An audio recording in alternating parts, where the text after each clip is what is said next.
Meus amados irmãos e irmãs, uma boa noite. Vamos ter um tempo de oração para que o Senhor nos conduza mais uma vez nesta reunião em torno da sua palavra. Senhor, nós te louvamos, te agradecemos, te pedimos que mais uma vez tu possas nos dar um céu aberto da tua presença, da revelação da tua palavra. Senhor, nós estamos aqui reunidos porque cremos que a tua palavra é vida. E pedimos, Senhor, que teu Espírito derrame unção sobre ela, na nossa mente, Deus, para que ela penetre na nossa mente, para que ela venha operar uma libertação, cura, restauração. Senhor, nós te pedimos, nos ajuda, Senhor. Tira de nós todo o cansaço, tudo aquilo que possa tirar a nossa atenção da tua palavra, de te ouvir mais uma vez. Senhor, nos guarde aqui nesta noite em teu nome, Senhor. No grande e poderoso nome do teu Filho Jesus, nós oramos. Amém.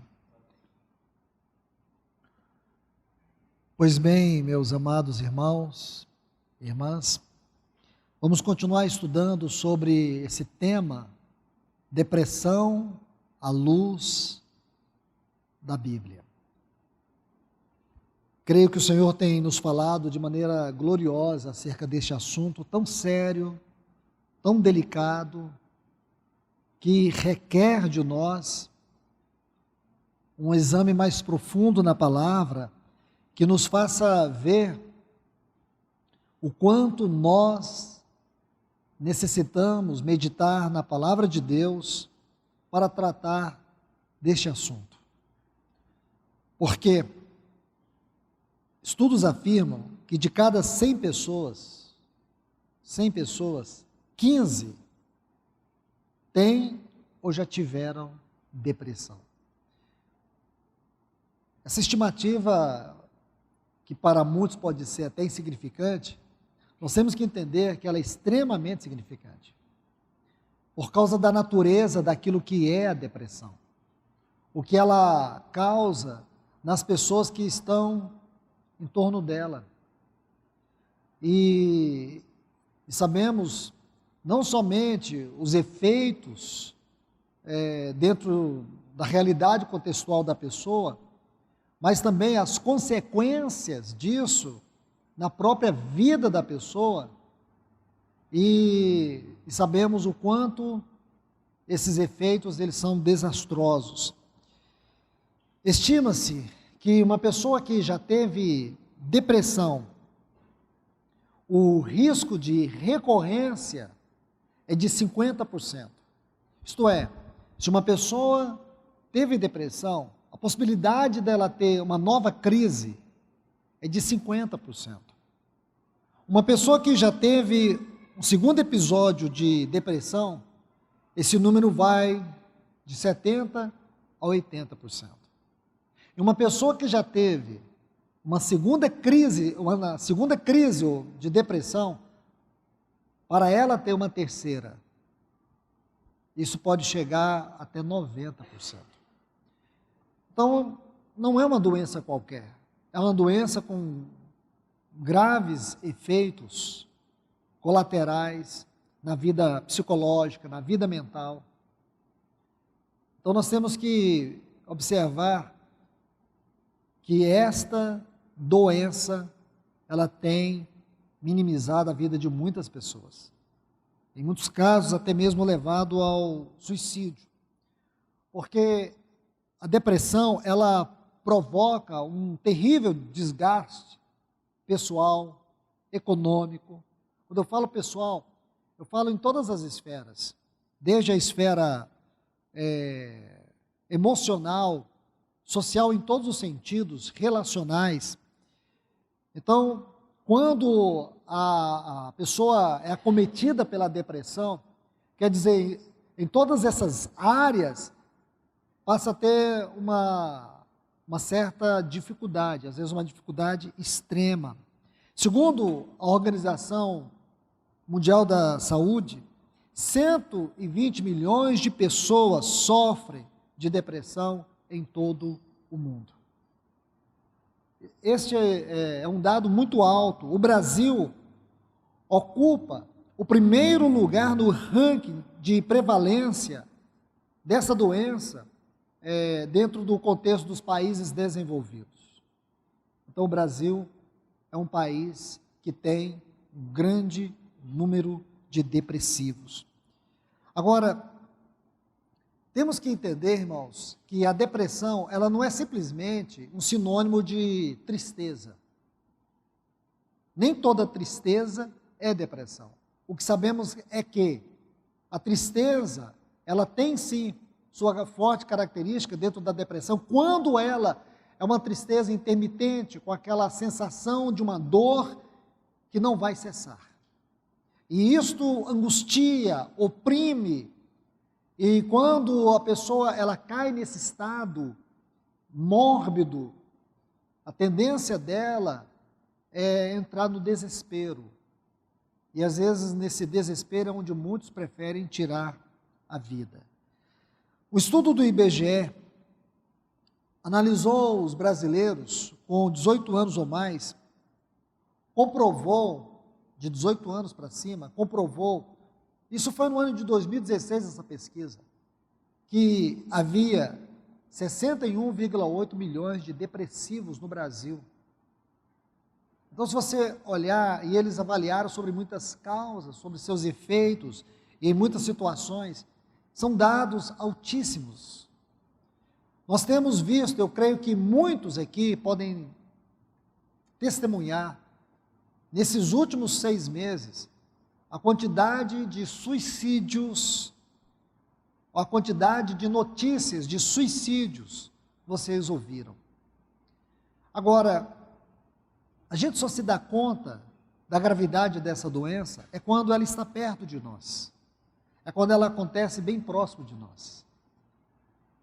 Mas, irmãos, como nós, cristãos, devemos tratar este assunto? Nos últimos estudos, o tema foi sobre vida devocional. A vida devocional é a melhor terapia contra a depressão. Não há uma outra maneira de você vencer, espiritualmente falando, não psicologicamente, não dentro do campo da psiquiatria, que não é o meu caso, mas espiritualmente falando, não há uma outra forma de vencermos a depressão, as doenças da alma, se não for por meio de uma vida devocional. Então nós tivemos algumas palavras relacionadas com este tema.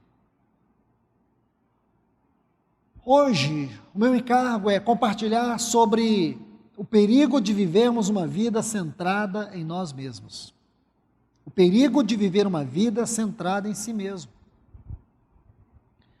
Quando a pessoa ela vive muito em torno dela, o perigo de cairmos na egolatria.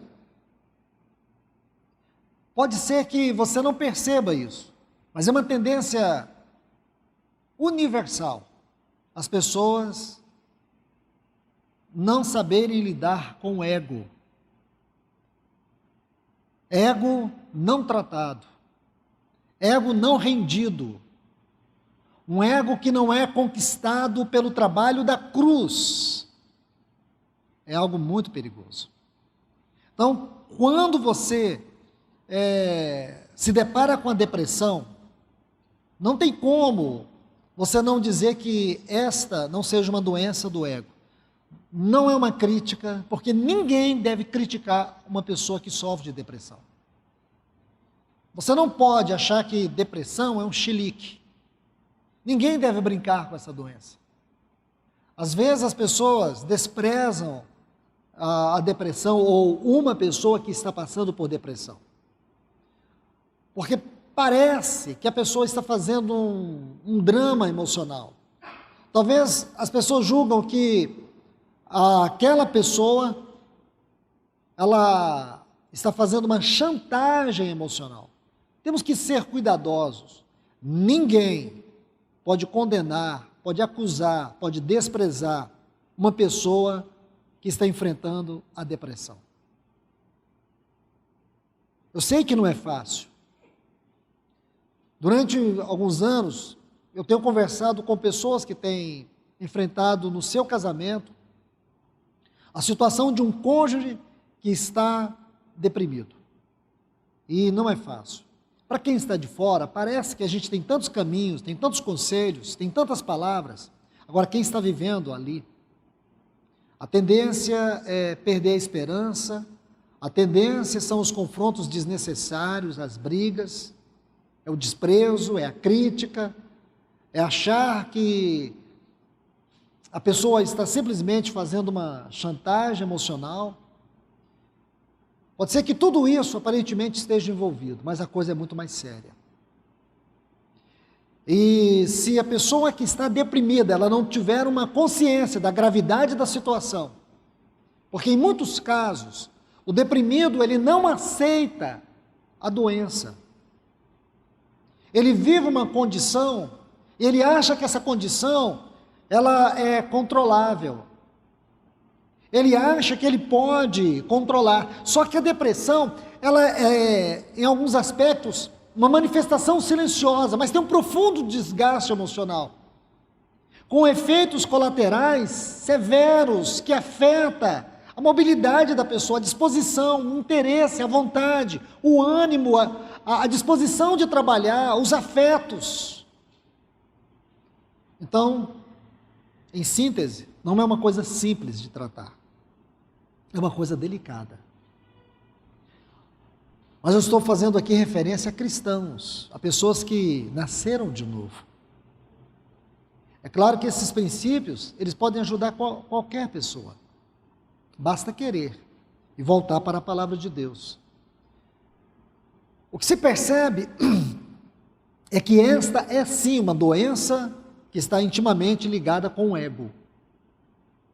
E o tema de hoje é o perigo de vivermos uma vida centrada em nós mesmos. Nós vamos estudar, a princípio, sobre a vida do apóstolo João.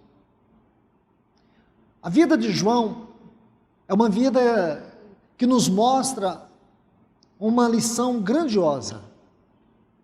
Uma vida que não foi centrada em si mesmo.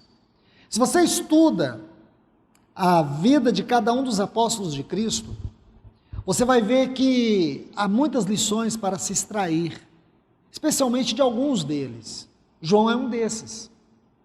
A forte característica da vida do apóstolo João é que João não viveu uma vida centrada em si mesmo. Estude, por exemplo, os seus escritos, os seus livros, como ele descreve a si mesmo, como ele faz referência sobre ele.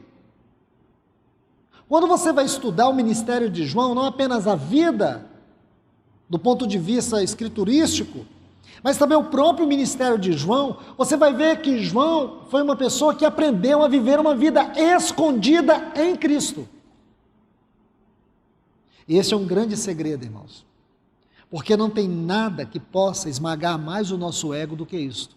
Porque o ego, ele gosta do aplauso, ele gosta do reconhecimento, ele gosta de ser massageado, ele gosta de ser valorizado.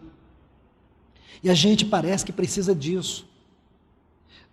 É claro, irmãos, que todos nós temos as nossas carências. Eu sei que é muito difícil você viver numa relação conjugal onde não existe reconhecimento, onde não existe carinho. Eu não estou falando de bajulação. Bajulação é algo que nós temos que reprovar. Mas eu falo de carinho, eu falo de verdade, eu falo daquela coisa que é olhando nos olhos.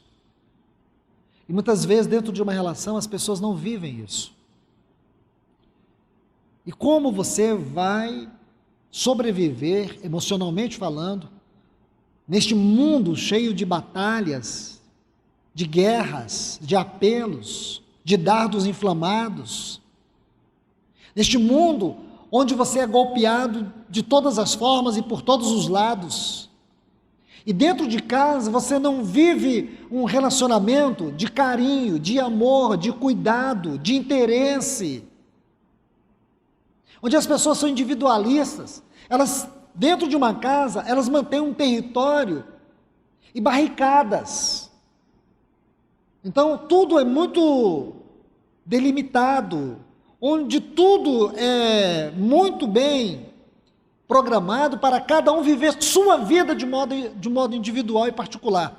Um cristão, um casal cristão, não pode viver assim. Um casal cristão que vive assim, ele está entregando as chaves do seu casamento, do seu lar, nas mãos de Satanás. Irmãos, construir casa dá trabalho.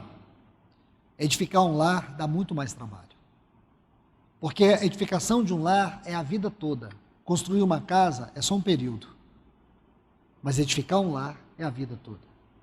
Dentro de um casamento, de um relacionamento conjugal, as pessoas sempre vivem procurando aceitação, sempre vivem procurando manter-se cercado de privilégios, de carinho, em uma posição confortável. E onde a pessoa procura prevalecer em tudo. Isso não é vantagem. Quando nós procuramos total preeminência nos nossos relacionamentos, nós fracassamos. Porque o princípio não é você receber, o princípio é dar. Este é o princípio que move Deus, é o princípio que move o universo. E nós, como filhos de Deus, e dizemos que temos a mente de Deus, nós agimos conforme a natureza de Deus. A gente exige muito, a gente exige satisfação, a gente exige reconhecimento, a gente exige carinho, exigimos tudo e não damos nada. Então você é uma pessoa doente e adoece o seu cônjuge também. Relacionamentos doentios se tornam um campo fértil para Satanás plantar depressão. Mas como viver assim? Vamos agora olhar o outro lado, vamos olhar o outro lado do cônjuge, vamos olhar o outro lado de pais, de filhos. Nós que estamos em relacionamentos e sofremos esse dano, como que nós vamos viver? Como que uma esposa sobrevive a um casamento onde o esposo não dá carinho, onde o esposo não dá atenção, onde o esposo não elogia? Ela faz um corte de cabelo, ele nem nota. Ela pintou o cabelo, era preto, ela pintou de loiro, ele nem nota. Você imagina, ele não nota a maquiagem dela, ele não nota o perfume dela. Isso é uma tragédia. Não nota. Então vamos pensar no esposo, que a esposa também não nota ele, não se importa, não reconhece seu esforço, seu trabalho, não faz um carinho. Eu sei que as coisas são complexas, irmãos. Eu não estou aqui dando fórmulas. Eu sei que muitas vezes, e estudos mostram que meninas que não tiveram carinho paterno, que foram abandonadas ou que foram abusadas, elas têm muitas dificuldades no relacionamento conjugal com o seu esposo. E muitos esposos não querem saber nada disso. E sabe o que eles fazem? Fica dizendo que a esposa é um poste, que a esposa é uma parede de concreto. Muito cuidado, irmão, muito cuidado, porque essa crítica, essa ironia só serve para Satanás abrir um pântano no seu relacionamento conjugal. Às vezes você está exigindo muito e você não dá o carinho que ela nunca teve. Ah, mas eu não casei para ser o pai dela. Às vezes você precisa ter essa figura paterna sobre a vida dela. Isso é terapêutico. E sabe quem ganha com isso? Não é ela, é você. Nós vamos aqui voltar para a esposa. Mas imagina um casamento, não estou falando dessas esposas. Essas precisam de cuidado, carinho e paciência. Mas muitas vezes, Satanás coloca certas coisas no coração da esposa e ela se torna uma mulher fria, indiferente, ela é centrada nela mesma. Ela é centrada no seu corpo, na sua vida. Isso é muito perigoso, irmãos. Muito perigoso. Eu sei que são questões complexas, só o Espírito Santo para trazer luz e nos ajudar a discernir isso melhor. Mas o certo é que isso traz um desgaste profundo, isso traz um desânimo, E como que nós podemos vencer esse desânimo a partir da nossa casa, a partir do nosso casamento? Como muitos filhos, eu conheço aqui vários, que nunca tiveram carinho dos seus pais, que cresceram abandonados dentro de casa, os pais extremamente severos, nunca cumpriram um papel paternal.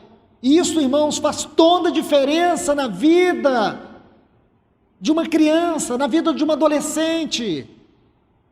Eu sei que nós estamos vivendo um momento que os estudiosos estão apavorados por causa da mudança comportamental, psicológica das nossas crianças, adolescentes e jovens. Está sendo quase que uma redescoberta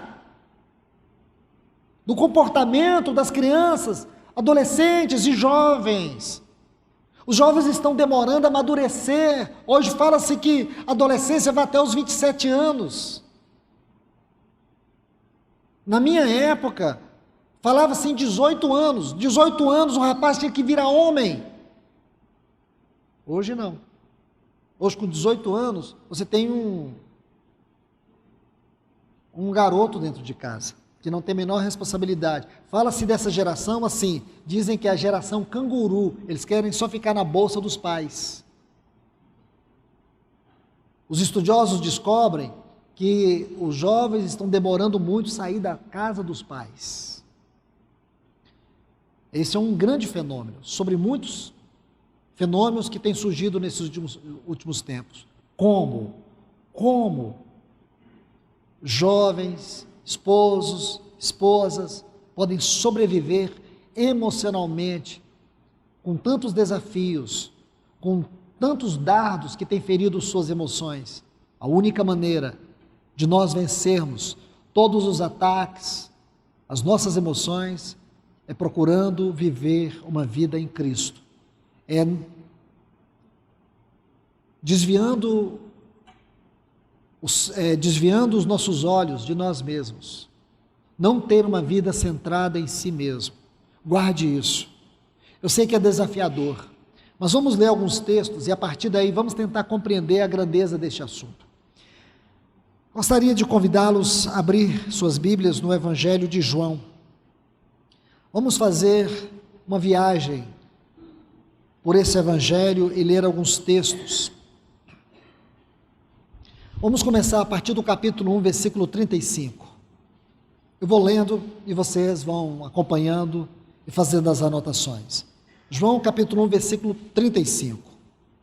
No dia seguinte, estava João, outra vez, na companhia de 2 dos seus discípulos. Esse João aqui não é João o apóstolo, esse João aqui é o João Batista. Então estava o João Batista na companhia de 2 dos seus discípulos. Quem era um desses discípulos? O João. Capítulo 13, versículo 25. Veja como ele faz referência de si mesmo. Ele diz assim, João 13, 25. Então, aquele discípulo, reclinando-se sobre o peito de Jesus, perguntou-lhe, Senhor, quem é? Agora, observe a frase, aquele discípulo. Quem é esse discípulo? João. Veja que ele não faz referência a ele. Aquele discípulo. Parece que ele está falando de uma outra pessoa. Capítulo 18, versículo 15. Simão Pedro e outro discípulo seguiam a Jesus. Quem é esse outro discípulo? O João. Versículo 16, bem na parte B, diz assim, saindo, pois, o outro discípulo, estão vendo? O outro discípulo. Capítulo 19, versículo 26. Capítulo 19, versículo 26. Vendo Jesus sua mãe e junto a ela o discípulo amado. Esse discípulo amado é o João, ele está fazendo referência a ele. Versículo 27. Depois disse ao discípulo, ele não é como Lucas, Lucas usa muito os pronomes, nós, íamos.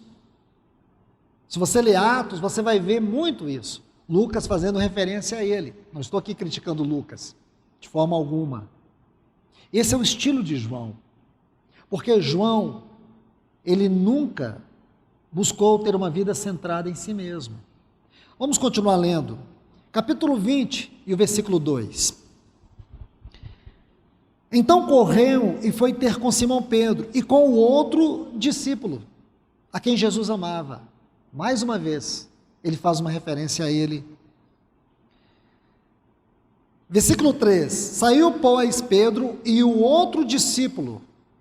Então, se você não conhece a história, você não vai saber que é João, mas é ele está falando dele.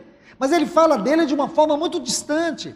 É como se ele tentasse apagar a sua presença dos fatos, porque João nunca buscou ter uma vida centrada em si mesmo.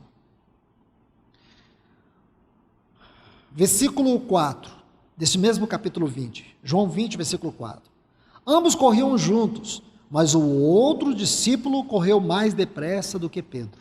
Esse outro discípulo que correu mais depressa era João. E por que ele correu mais depressa? Ora, João aqui, neste momento, ele deveria ter aproximadamente de 17 a 20 anos. Ele era muito jovem. Dos discípulos de Cristo, ele era o mais jovem. Quando o Senhor Jesus conheceu João, ele era muito jovem. Alguns diziam que ele tinha 17 anos. Então ele era bem mais jovem do que Pedro. Pedro aproximadamente uns 40 anos, possivelmente. Ainda neste mesmo capítulo, veja o versículo 8. Então entrou também o outro discípulo que chegara primeiro ao sepulcro, e viu e creu. Mais uma vez, observe a referência. Capítulo 21, vamos ler aqui 4 versículos. Versículo 2. Estavam juntos Simão Pedro, Tomé, chamado Dídimo, Natanael, que era de Caná da Galileia, os filhos de Zebedeu. Ora, ele fala dos filhos de Zebedeu. Ele era um dos filhos de Zebedeu, mas ele não diz eu e meu irmão. Ele diz os filhos de Zebedeu. Quem não conhece não faz ideia, mas ele era um dos filhos de Zebedeu. Veja o versículo 7. Aquele discípulo a quem Jesus amava, disse a Pedro, é o Senhor. Aquele discípulo é ele. Versículo 20, diz assim, então Pedro, voltando-se, viu que também o ia seguindo o discípulo a quem Jesus amava. Você percebe? Ele tira todo o foco dele. Ele não coloca o foco nele. Pode parecer uma observação simplória. Para mim não é simplória. É extremamente significativa quando você conhece a vida e o ministério de João. Quando você estuda a história desse apóstolo. Quando você compreende os seus escritos. Como ele apresenta o Senhor. Ele apresenta o Senhor de uma maneira muito singular. Ele foca nos aspectos mais profundos da vida e do ministério de Cristo. Não que Mateus não seja profundo, não que Marcos não seja profundo, ou mesmo Lucas. São evangelhos profundos. Porém, esses evangelhos se aprofundaram nos aspectos humanos da vida do Senhor. João se aprofundou nos aspectos divinos da vida do Senhor. Ele mostrou Jesus no seu lado divino, no seu lado mais profundo. Quando ele escreve o Evangelho foi o seu último escrito. Ele tinha 90 anos. Se você ler esse Evangelho, ele vai contar detalhes, ele vai dizer até a época do ano. Em determinado momento ele vai dizer assim, e era Páscoa, e era inverno. Ele vai contar detalhes dos lugares por onde ele passou. Será que você consegue lembrar de uma história que se passou há mais de 70 anos na sua vida? Quando você descobre que João, ele escreve esse evangelho, aproximadamente 70 anos depois, como que ele foi lembrar de detalhes?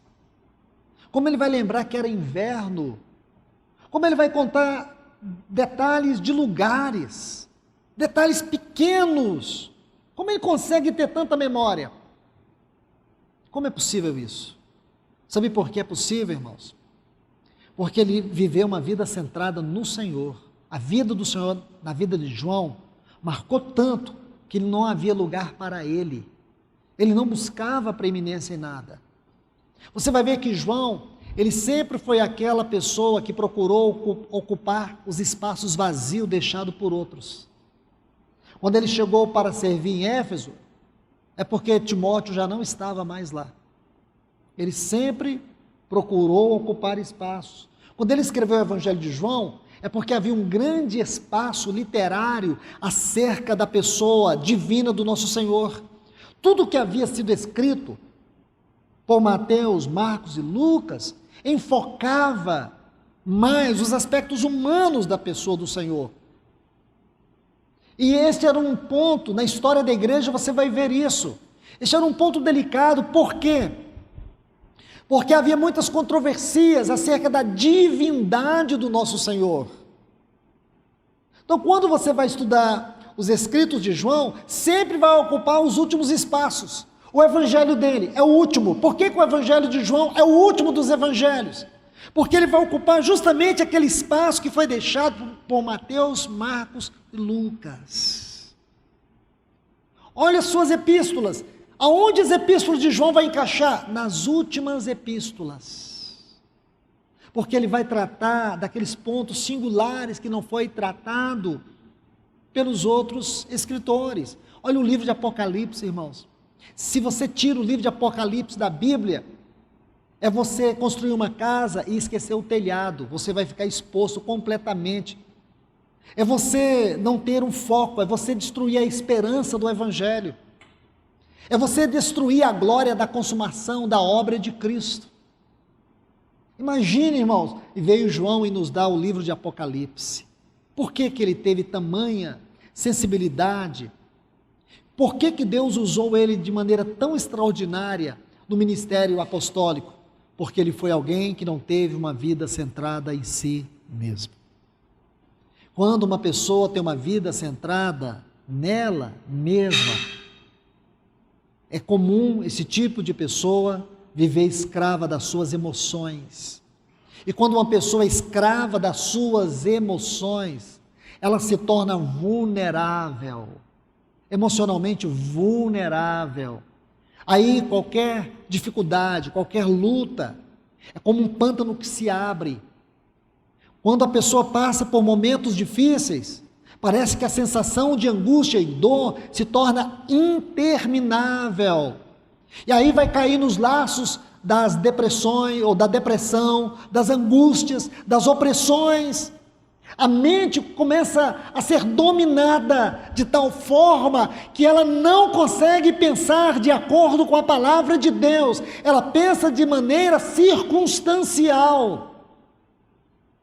E esta maneira de pensar circunstancial torna a pessoa volúvel, torna a pessoa suscetível a ataques malignos. Uma mente que não é guiada pela luz, pela vida, pela verdade da palavra.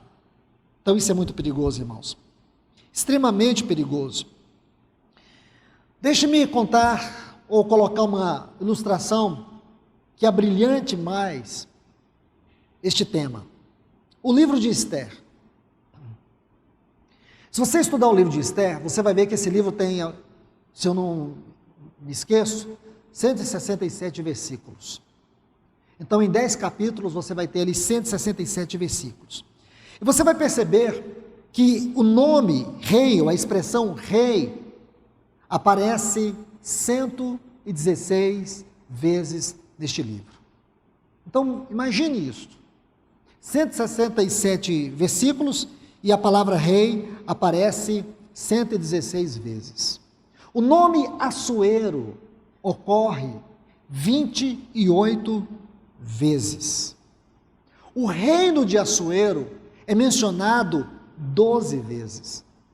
Então, se você somar tudo isso aqui, você vai ver que praticamente quase todos os versículos deste livro vai falar de Assuero, do rei, do seu reino. Aí você vai descobrir que nesses 10 capítulos, nesses 167 versículos, não tem uma única vez o nome de Deus. Este livro, ele tem uma tipologia linda. Se você tiver sensibilidade para a revelação, você vai descobrir que o livro de Esther tem uma revelação linda na sua tipologia. Somente 2 livros da Bíblia têm o nome de mulheres, Ruth e Esther. A mulher, espiritualmente falando, dentro da figura tipológica, ela mostra o aspecto subjetivo da vida cristã. O que significa isso? Vamos traduzir de maneira simples. É que a figura da mulher na tipologia fala da experiência cristã. Se você estudar esses 2 livros, você vai ver que eles tratam da experiência cristã.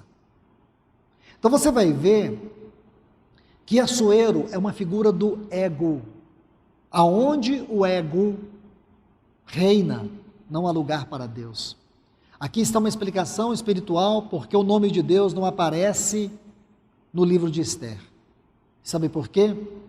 Porque no livro de Esther quem aparece é Assuero.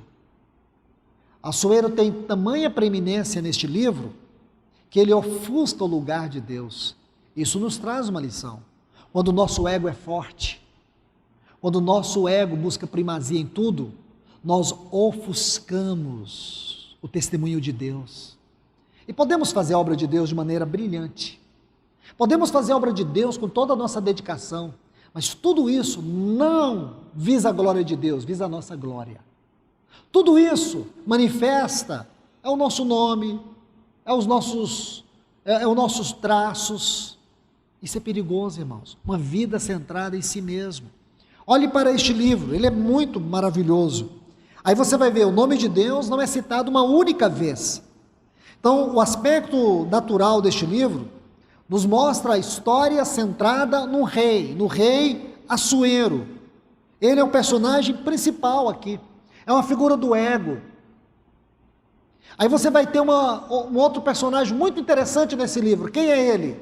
Mardoqueu. Mardoqueu, ele tipifica quem? O Espírito Santo. Quantas vezes aparece o nome Mardoqueu neste livro?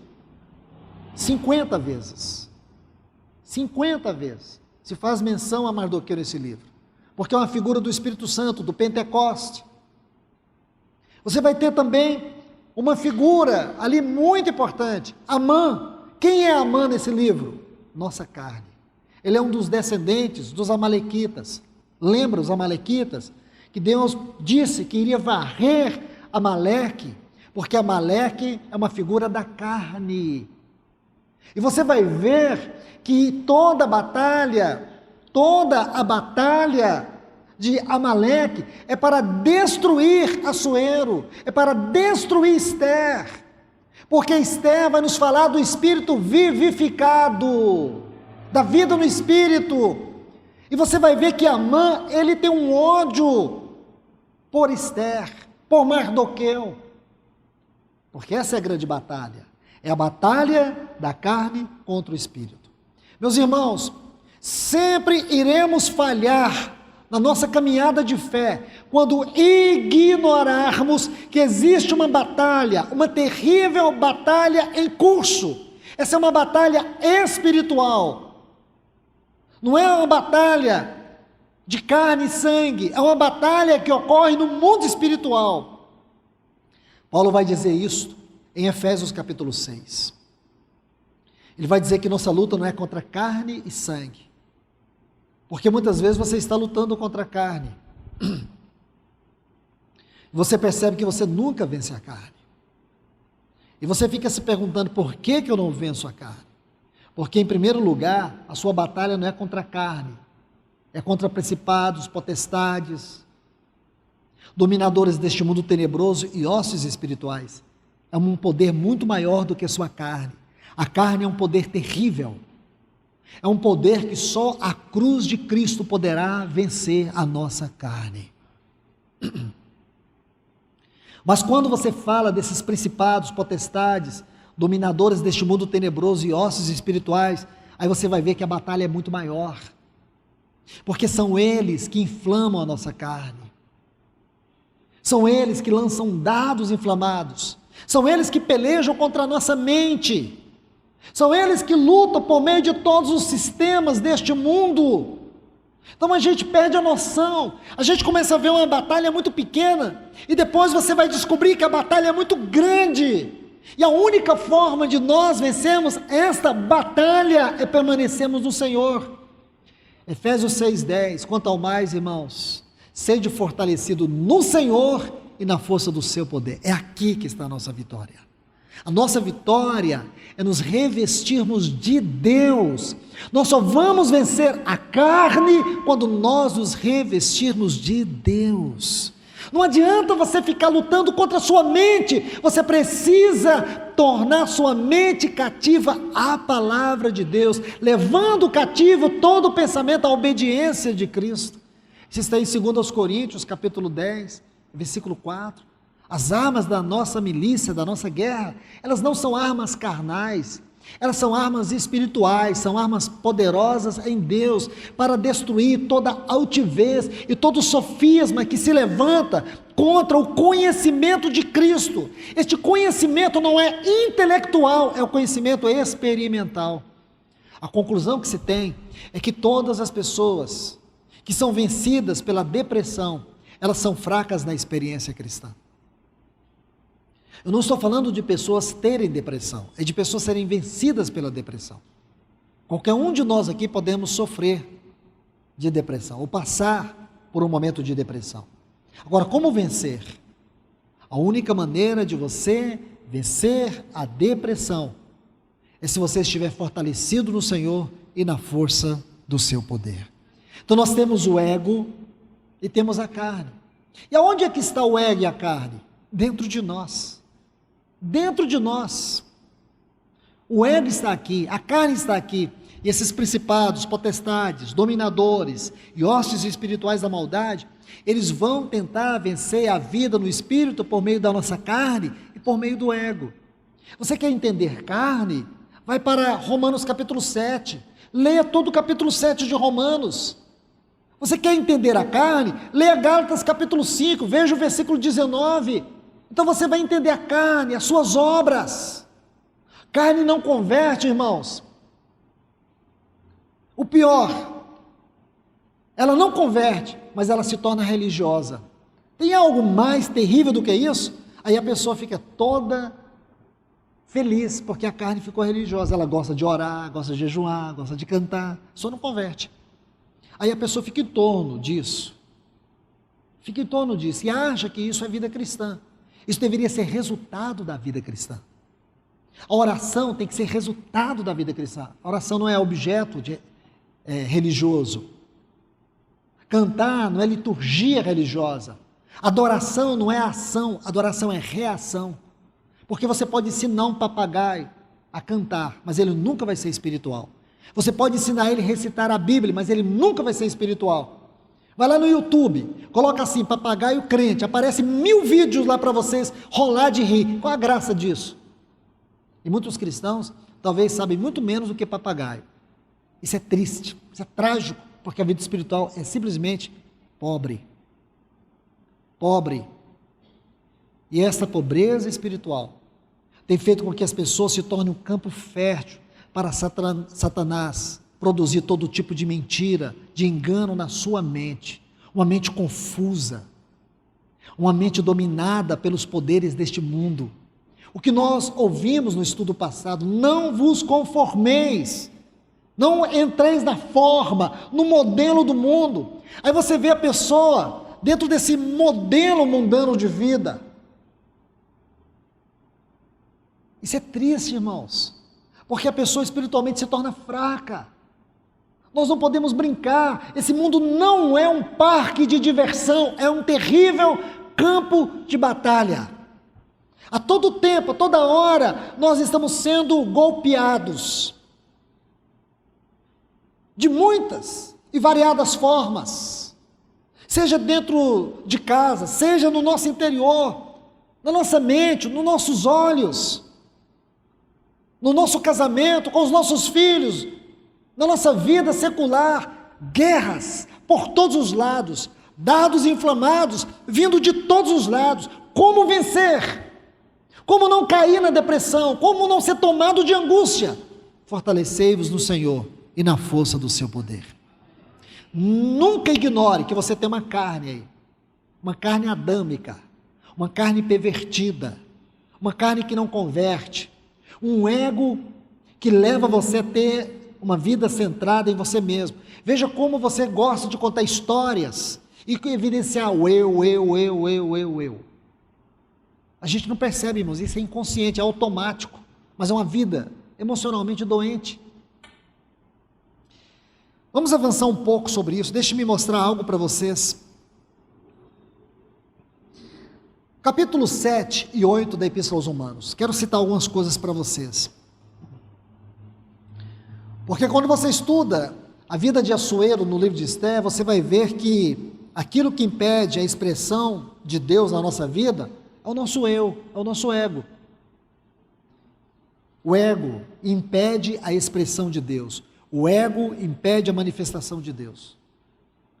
E falo para vocês, quanto mais o Senhor nos chama para servir, quanto mais o Senhor nos desafia a servir, mais você precisa se dar conta do perigo da vida do ego. Quanto mais o Senhor te dá, quanto mais você tem do Senhor, mais o inimigo procura te atrair através do ego. Romanos capítulo 7 e Romanos capítulo 8. Vou apenas ilustrar com esses dois capítulos algo muito importante. Romanos capítulo 7, nós vamos encontrar 7 vezes a expressão eu. E uma vez a expressão Espírito, em referência ao Espírito Santo. Então vamos sintetizar da seguinte forma: no capítulo 7 de Romanos só existe uma citação ao Espírito Santo, e existem 7 citações ao nosso ego. Deixe-me mostrar isso para vocês. Romanos 7:7, ele diz assim: que diremos, pois, é a lei pecado? De modo nenhum, mas eu não teria conhecido o pecado. E deixe-me falar aqui, algo muito didático e importante para todos nós sabermos. A palavra pecado, singular, na Epístola aos Romanos, sempre vai fazer referência à nossa natureza adâmica. Essa natureza é constituída de 2 terríveis pilares, se é que eu posso colocar assim, o ego e a carne. E essas duas coisas estão entremescladas. Irmãos, entendam isso. Eu falo para vocês, não é um conhecimento didático, é um conhecimento libertador. É libertador saber isso. Porque se eu sei o que é o meu ego, o que é a minha carne, eu não vou brincar com o pecado. Porque qualquer um de nós aqui podemos sucumbir ao pântano mais profundo da degradação moral, se nós desconhecermos ou se nós ignorarmos o que é o ego e a carne. É aqui que é a porta da degradação, é aqui que se torna a porta das doenças psicossomáticas. Não estou dizendo que toda pessoa que passa por depressão, ela está enfrentando pecados, não é isso. Mas quando a pessoa se torna vulnerável nas suas emoções, quando a pessoa se torna vulnerável na sua carne, ela se torna uma presa fácil para Satanás, fazer dela uma marionete, manipular ela do jeito que ele quiser. Então a gente ouve muito e vê muito essas situações no meio do povo de Deus. Como é que alguns cristãos, eles chegam a experimentar tal degradação em suas vidas? Seja no sentido moral, seja no sentido emocional. Como é possível? Então aqui está uma explicação. Falta de consciência, uma falta de compreensão, de saber o que é o ego, o que é a carne, e que isso está dentro de você, está dentro de mim. Versículo 9 deste capítulo 7, ele diz assim: outrora, sem lei eu vivia. Versículo 14, ele diz assim: porque bem sabemos que a lei é espiritual, eu todavia sou carnal. Paulo está dizendo que ele era um carnal. Paulo está dizendo que ele era um carnal. Em que sentido? A natureza carnal habitava nele. Vamos mais ainda. Versículo 17. Neste caso, quem faz isso não sou eu, mas o pecado, a natureza adâmica. Quando ele fala de fazer o mal, o pecado que habita em mim. Compreender isso é importante, irmãos, porque a gente vai sair dessa esfera superficial da vida cristã e vamos ver que é um campo de batalha, e que esse campo de batalha não está fora da minha casa, não está fora do meu quarto, não está nas ruas. Esse campo de batalha, em primeiro lugar, está dentro de mim. Está dentro de mim. Os maus pensamentos, os maus desígnios, está dentro de mim. O problema não é o outdoor, o problema não é o filme, o problema é o pecado dentro de mim. Por que eu não vou no cinema? O problema não está no cinema, irmãos. O problema grave está dentro de mim. O problema não é o filme, o problema está dentro de mim. Aí as pessoas, os espirituais dizem assim, então, se o problema está dentro de mim, eu não vou pecar, eu não vou cair, não tenho problema nenhum de ver coisas imorais, porque isso não me atinge. Ah, irmãos, mas quando a pessoa chega a esse conceito, ela sofreu uma grave reversão no seu cérebro, na sua consciência, na sua mente. Essa pessoa que parece ser tão forte, isso não me atinge. Não atinge. Então, você precisa procurar o seu atestado de óbito, porque você já morreu. Porque vivo é impossível. Isso aí é demagogia, isso é dissimulação. Não acredito que a pessoa seja tão espiritual assim, dizer assim, eu vejo essas coisas, não sinto nada. É impossível. É impossível. Uma pessoa assim, irmãos, é simplesmente um dissimulado. Porque todo cristão que quer ser muito espiritual, sabe o que ele é? Superficial. Espiritualidade não é uma questão de aparência, de profundidade. É como um grande iceberg. Você só vê a pontinha. A grandeza está na profundidade. O cristão espiritual, ele é profundo, ele não é raso. Ok? Versículo 18. Porque eu sei que em mim, isto é, na minha carne, não habita bem nenhum. Versículo 20. Mas se eu faço o que não quero, já não sou eu quem faz. Versículo 7. Graças a Deus, versículo 25, aliás. Graças a Deus por Cristo Jesus nosso Senhor, de maneira que eu, de mim mesmo, com a minha mente, sou escravo da lei de Deus, mas segundo a carne, da lei do pecado. Texto maravilhoso, mas por mais que coça, não dá tempo da gente falar e não é o nosso objetivo. Mas esse versículo lindo, esse versículo 25 é lindo, que ele vai mostrar essas duas leis que operam dentro de nós, a lei de Deus e a lei do pecado. Agora observe, só no versículo 6 desse capítulo 7 você vai ver uma menção à palavra Espírito.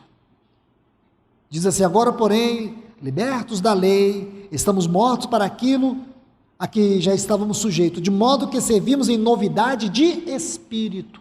É a única vez que aparece a palavra Espírito no capítulo 7. Mas olha quantas vezes aparece a palavra eu. Porque esse capítulo vai mostrar justamente isso, a vida do ego, a vida da carne, a vida do pecado. A vida do pecado. E o capítulo 8 de Romanos, que lindo, irmãos, porque é um paradoxo aqui. É um paradoxo. O capítulo 8 vai nos mostrar a vida no Espírito. Não existe na Bíblia nem um capítulo onde você vai ver tantas menções acerca da vida no Espírito como o capítulo 8. O capítulo 8 da Epístola aos Romanos foi chamado como a grande joia da coroa deste livro. É como se este livro fosse uma linda coroa e a pedra mais cintilante seria esse capítulo 8. Veja, são 18 menções, 18 vezes. Então, no versículo 2, eu vou ler apenas alguns textos. E diz, porque a lei do Espírito de vida. Versículo 4, ele diz, mas segundo o Espírito, é a última frase. Versículo 5, os que se inclinam para o Espírito, das coisas do Espírito.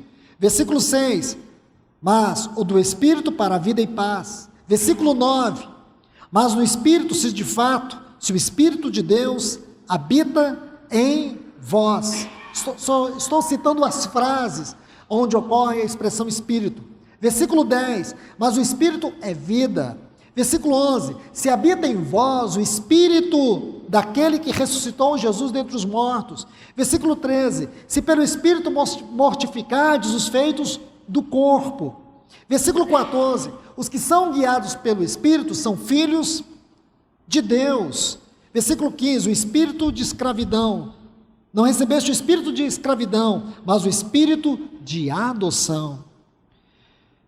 Versículo 16, o próprio Espírito testifica com o nosso espírito que somos filhos de Deus. Versículo 23, e não somente ela, mas também nós, que temos as primícias do Espírito. Versículo 26, também o Espírito semelhantemente nos assiste em nossas fraquezas, porque não sabemos orar como convém, mas o mesmo Espírito intercede por nós com gemidos inexprimíveis. E o versículo 27, e aquele que sonda o coração sabe qual é a mente do Espírito. Você vê aqui quantas expressões sobre o Espírito Santo. Agora, se você observar, a expressão eu só ocorre uma vez. Está no versículo 38. Porque eu estou certo, que nem a morte, nem a vida, nem os anjos, nem principados, nem potestades, nem o presente, nem o porvir, nem os poderes vindouros, nada poderá nos separar do amor de Cristo. Então aqui está. Que lindo esse paradoxo, irmãos. Vida na carne, vida no ego e vida no espírito. Aonde o ego é forte, a vida no espírito é fraca. Aonde a vida no espírito é forte, a vida do ego é fraca. É isso que nos ensina esses dois capítulos. Por que você vê apenas uma menção do Espírito no capítulo 7 de Romanos? Porque ele mostra a força da vida da carne, a força da vida do ego. Por que você vê tanto do Espírito no capítulo 8 e quase nada do ego da carne? Por essa razão tão simples. Só há uma menção. Isso vai nos mostrar aonde a vida do Espírito é forte, não há lugar para a carne. Isso corrobora perfeitamente com Gálatas 5,16, andai no Espírito e jamais satisfareis os desejos da carne. Por que as pessoas hoje, irmãos, estão emocionalmente doentes? Aqui está a explicação. Vida do ego, uma vida centrada no ego, uma vida centrada nos deleites da carne. Uma vida centrada nos deleites da carne nos torna vulneráveis, nos torna presas fáceis para essas doenças que têm atingido o homem moderno, essa sociedade dos nossos dias. A depressão é sim o mal do século. E por que está atingindo os cristãos? Porque os cristãos não estão se dando conta da profundidade, da altura, da largura, de todas as dimensões daquilo que é a vida cristã. Querem viver no raso, querem viver na superficialidade. E se você escolhe viver uma vida assim, então você terá que conviver com todas as doenças que têm destruído a nossa sociedade. Como é triste você ouvir sobre suicídio de cristãos. Como é triste você imaginar que pessoas que um dia puderam ouvir o evangelho genuíno e depois tiram a própria vida. Como é triste você ver cristãos escravizados com terapias para curá-los da depressão. Passam anos fazendo terapias mensais para curar a depressão. Sendo que se você olha para a palavra de Deus, e você vê que essa palavra é vida, ela não é teoria, ela é vida, mas ela é vida para quem crê, porque para quem não crê, ela não representa nada. Vida cristã não é vida teórica, vida cristã é vida prática. Vida cristã não é uma vida que você vive de qualquer maneira. Vida cristã é vida séria. É vida onde você experimenta Deus. E você nunca vai experimentar Deus vivendo na superfície. Você nunca vai experimentar Deus sendo superficial, tendo um relacionamento superficial com a palavra. Você nunca vai experimentar Deus de verdade se você busca a Deus só por causa das suas necessidades. Você não tem relacionamento com Ele. Irmãos e irmãs, uma das palavras pelas quais nós somos ensinados biblicamente a chamar Deus é Pai. Pai. Essa não é uma palavra qualquer. Você pode até não dar valor nisso. Eu conheço história de irmãs. Conheço a história de uma irmã muito querida. Uma mulher muito profunda na vida espiritual. Mas ela teve uma profunda deficiência, uma grande deficiência no seu relacionamento paterno. Quando ela se converteu, ela começou a reunir com os irmãos. Os irmãos teve que ajudá-la a chamar Deus de Pai, porque ela tinha dificuldade. Uma grande dificuldade. Porque o conceito que ela tinha de pai era daquele monstro. Daquele homem que provocou tantos maus tratos, que a feriu de maneira tão profunda. Aquilo estava no inconsciente dela. Então, quando se tratava da paternidade de Deus, ela tinha dificuldade. Mas entender a paternidade de Deus é uma das mais grandiosas terapias para a nossa alma. Porque a Bíblia diz que o Espírito Santo, ele nos leva a chamar Deus de Abba, de paizinho. Essa palavra não é uma palavra qualquer, essa palavra ela traz significado à nossa vida, à nossa paternidade eterna, ao nosso pertencimento eterno. Essa palavra é a palavra que cura, que transforma. Quando você pode dizer para Deus Pai, na oração você não precisa chamá-lo de Deus e nem deve chamá-lo. Não estou sendo dogmático nisso, mas é importante que você entenda que a palavra Pai, ela cria laços profundos, ela destrava o relacionamento e ela nos dá liberdade, a certeza de que se nós somos maus, sabemos dar boas dádivas aos nossos filhos, muito mais Deus fará por nós. E seu amor é um amor extravagante. Seu amor é um amor que você não consegue mensurar. É isso que transforma as pessoas. Você não precisa mendigar o amor das pessoas, porque você sabe que é amado, é amada eternamente. É um amor que ele dura toda a eternidade. O mesmo amor que Deus tem pelo seu Filho, Jesus, esse mesmo amor que Deus tributa ao seu Filho, é o amor que Ele tem por nós, é o amor que Ele tem por você. Então você não pode tratar este amor de maneira banal. Mas muitos cristãos falham aí, porque a vida cristã para eles ainda é muito superficial. E essa superficialidade tem produzido uma igreja de religiosos e não de filhos. Irmãos, nós somos filhos. A igreja para Deus é uma comunidade de filhos. Filhos onde Ele, através das providências, através dos sofrimentos, através das circunstâncias, Ele está formando o caráter do seu filho. Quando nós olhamos os 3 pilares da revelação da Epístola aos Gálatas, lembra disso? Capítulo 1, versículos 14 e 15, ele diz assim: aprove Deus, primeiro, revelar seu Filho em mim. O segundo pilar, Gálatas 2:20, não sou eu quem vive, Cristo vive em mim. E Gálatas 4:19, o que Paulo vai dizer? Filhinhos, por quem de novo sofro dores de parto, até Cristo ser formado em vós. Então primeiro Cristo é revelado. Deus vai revelando Cristo a nós. Ele revela Cristo na palavra. Ele revela Cristo na comunhão. Ele vai revelando Cristo. Ele revela Cristo na mesa. Ele revela o Espírito Santo de uma maneira misteriosa, grandiosa, inexplicável. É como se Ele estivesse colocando a face de Cristo dentro de nós.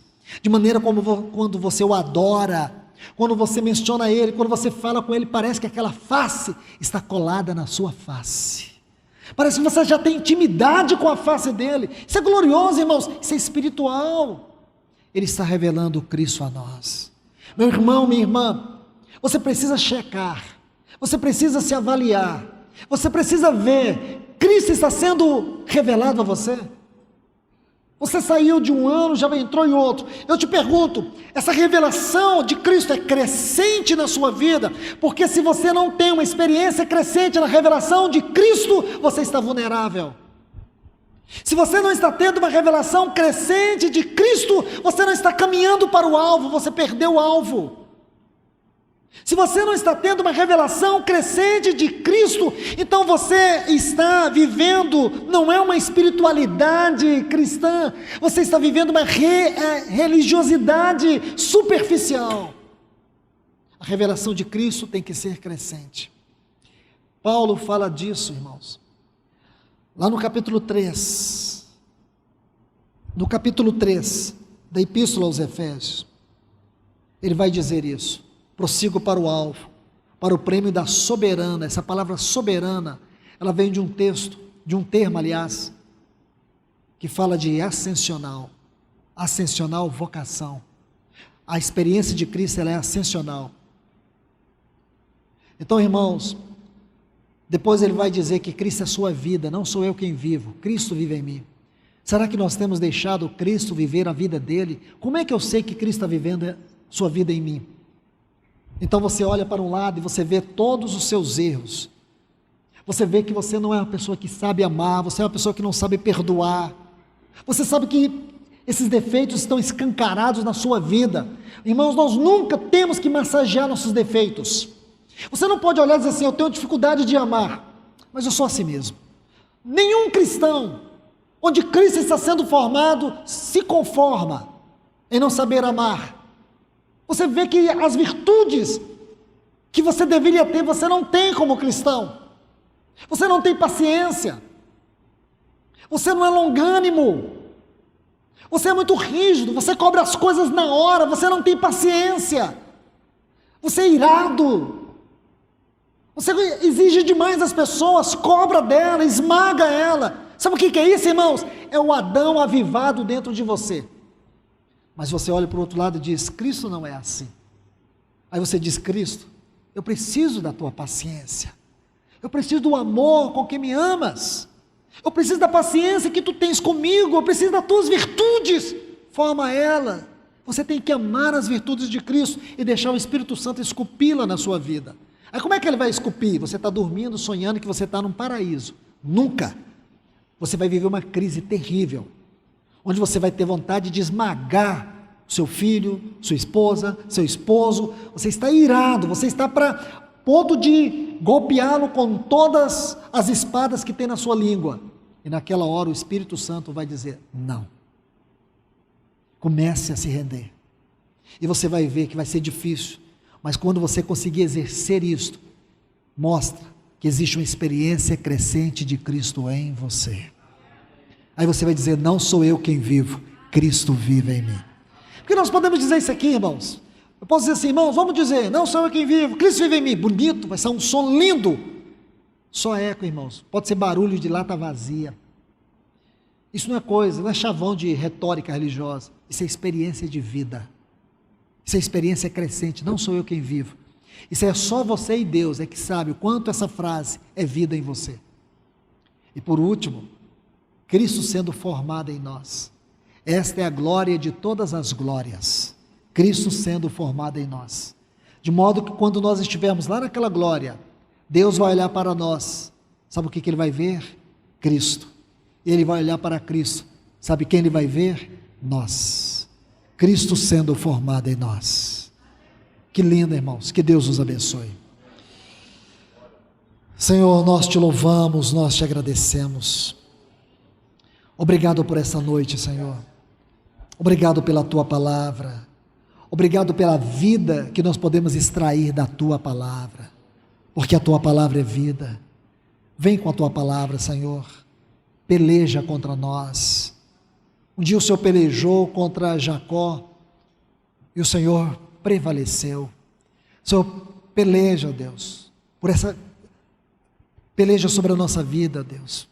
Peleja contra essa natureza que não se rende, que não converte, essa natureza cheia de tantos defeitos, essa natureza adâmica, cheia de ira, essa natureza que não perdoa, que não ama, essa natureza que não é longânima, que não é paciente, essa natureza que é dominada pelo ego, pela carne. Senhor, ajuda a tua igreja nessa noite, Deus. Nós nos reunimos aqui por causa do Senhor, então não deixa, Senhor, que nós voltemos para os nossos lares, sem que a vida da tua palavra nos toque. Vem nos tocar com a vida e com o poder da tua palavra. Nós te pedimos, neste sagrado nome que tu exaltaste sobre todo nome, o nome do teu Filho Jesus. Nós oramos a ti no nome de Jesus. Amém, Senhor.